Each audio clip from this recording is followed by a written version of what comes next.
Good morning students. आज हम plus two fine art में करते हैं पहाड़ी कला का जन्म कहाँ हुआ, इसकी विषय वस्तु और इसके संरक्षक कौन थे भी, इसके जो पालक राजा कौन कौन थे भी। पहाड़ी कला का जन्म 1760 ईस्वी में गुलेर में हुआ, क्योंकि गुलेर के राजाओं का मुगल बादशाहों शाहजहाँ और औरंगजेब आदि से अच्छे संबंध थे, इसलिए दिल्ली दरबार के चित्रकार सर्वप्रथम गुलेर में ही आए थे। सन 1770 में ईस्वी तक गुलेर शैली पूरे यौवन पर आ गई थी, अपने पूरे निखार पर आ गई थी। इसके बाद कलाकार अन्य राजाओं के पास कांगड़ा से भी चले गई। गुलेर कांगड़ा के दक्षिण के मैदानों के निकट है, इसलिए यहाँ पंजाब का बहुत प्रभाव है। मुगल बादशाहों का गुलेर में घनिष्ठ संबंध रहा है। राजा रूपचंद को शाहजहाँ का समर्थक था। राजा रूपचंद को किसका? शाहजहाँ का समर्थन था। राजा मानसिंह ने राज्य किया। कब किया? 1635 से 1661 तक। इसके बाद राजा विक्रम सिंह ने 1661 से 75 तक राज्य किया। डॉक्टर कुमार स्वामी ने अपनी पुस्तक राजपूत पेंटिंग में द्रौपदी चीरहरण का चित्र प्रस्तुत किया है। इससे स्पष्ट चलता है कि पहाड़ी शैली पर मुगल प्रभाव होते हुए भी विषय वस्तु हिंदू रीति रिवाज संस्कृति ही रहे हैं। हिंदू रीति रिवाज व संस्कृति ही रहे हैं। J.C. फ्रेंच ने पुस्तक हिमालयन आर्ट में पहला चित्र लंका के महल से निकलती हुई हजारों राक्षसों की सेना है। सामने दूसरी ओर राम लक्ष्मण हनुमान आदि के साथ रीछों और वानरों की सेना को दर्शाया गया है। यह चित्र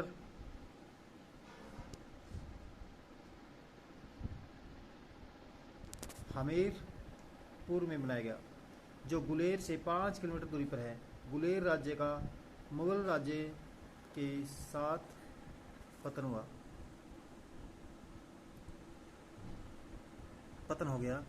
श्री अजीत घोष के अनुसार राजा रघुनाथ सिंह के समय गुलेर कांगड़ा कलम का प्रसिद्ध केंद्र था। श्री अजीत घोष के अनुसार राजा रघुनाथ सिंह के समय गुलेर कांगड़ा कलम का प्रसिद्ध केंद्र था। कांगड़ा जो कलम का प्रसिद्ध केंद्र था। राजा गोवर्धन 1730 ईस्वी से 1773 ईस्वी तक राजा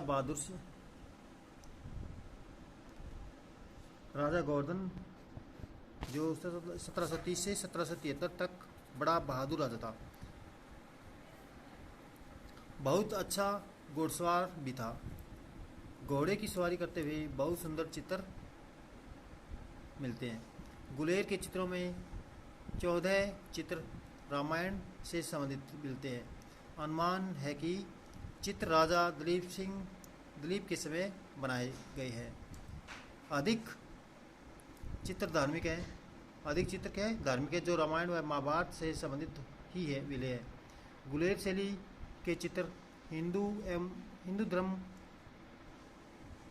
एवं संस्कृति विषयों पर बनाए गए हैं। हिंदू धर्म एवं संस्कृति विषयों पर बनाए गए हैं, जो बहुत सुंदर, भावपूर्ण एवं आकर्षक है।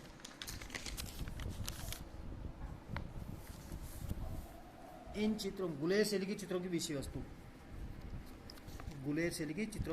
क्या है? रामायण महाभारत के चित्र। रामायण और महाभारत। गुलेर शैली में रामायण महाभारत के प्रमुख बहुत चित्र बनाए गए। प्रमुख घटनाओं के बहुत चित्र बनाए गए हैं। राम और रावण की सेनाओं को आमने सामने लड़ाई के लिए तैयार चित्र बहुत सुंदर जोशीले भाव में दर्शाए गए। स्त्रियों के चित्र कांगड़ा शैली की भांति गुलेर शैली में स्त्रियों का चित्र लय और गति में प्रसन्नचित्त मुद्रा में सौंदर्य आभूषणों और वेशभूषा में सजे हुए बनाए गए। स्त्रियों के चित्रों में सौंदर्य के साथ साथ मौलिकता स्पष्ट दिखाई गई है। नायिका चित्र कांगड़ा शैली की भांति नायक नायिका भेद चित्रण नहीं किया। परंतु प्रेमी से मिलने के लिए जाती हुई प्रेमिका के साथ दूती का सुंदर चित्रण किया गया है। गुलेर शैली के नायिकाओं के चित्र में लय, गति और सजीवता की झलक है। ये चित्र कांगड़ा शैली और गुलेर शैली के मिश्रण के चित्र हैं, जो सुंदर और सुंदरता के लिए प्रसिद्ध है। राज दरबार के चित्र, किसके? राज दरबार के चित्र। राजा गोवर्धन के बाद गुलेर एक अच्छा शासक नहीं रहा। चंबा के कई राज्यों को जीतकर राज सिंह 1773 से 1794 गद्दी पर बैठा। बहुत से चित्रकार गुलेर दरबार से चंबा चले गए। इसी समय राजा संसार चंद की प्रसिद्धि फैल रही थी। उन्होंने कलाकारों को प्रोत्साहित करके दूसरे राज्यों से भी बुलाया। इसीलिए गुलेर शैली के चित्र अधिक कांगड़ा में बनाए गए। गुलेर शैली के चित्र अधिक कांगड़ा शैली में बनाए गए। यदि यह कहा जाए कि गुलेर शैली अपनी पराकाष्ठा में कांगड़ा के रूप में उभरी, परंतु राजा गोवर्धन के समय गुलेर शैली के बहुत व्यक्ति चित्र भी बनाए गए। पुरुषों और स्त्रियों के व्यक्ति चित्रों में प्रेम, अनुराग की अभिव्यक्ति बहुत सुंदर भावपूर्ण है। चित्रों में रेखाएं, गति में कोमलता, सहजता है। रंगों में भाव, प्रवणता, सौंदर्य है। व्यक्ति चित्रों में मुद्राओं का अंकन बहुत सुंदर एवं स्पष्ट है। गुलेर शैली में भव्य प्राकृतिक सौंदर्य है। गुलेर शैली का स्थानांतरण कांगड़ा शैली में हो गया, क्योंकि गुलेर शैली का शासन नहीं रहा, इसलिए कांगड़ा शैली में परिवर्तित हो गई। क्योंकि कांगड़ा के राजा बहादुर योद्धा और कला प्रेमी थे। राजा संसार चंद ने पहाड़ी शैली को प्रोत्साहित करके इस शैली को संसार में प्रसिद्धि दिला दी। Thanks for listening, have a good day.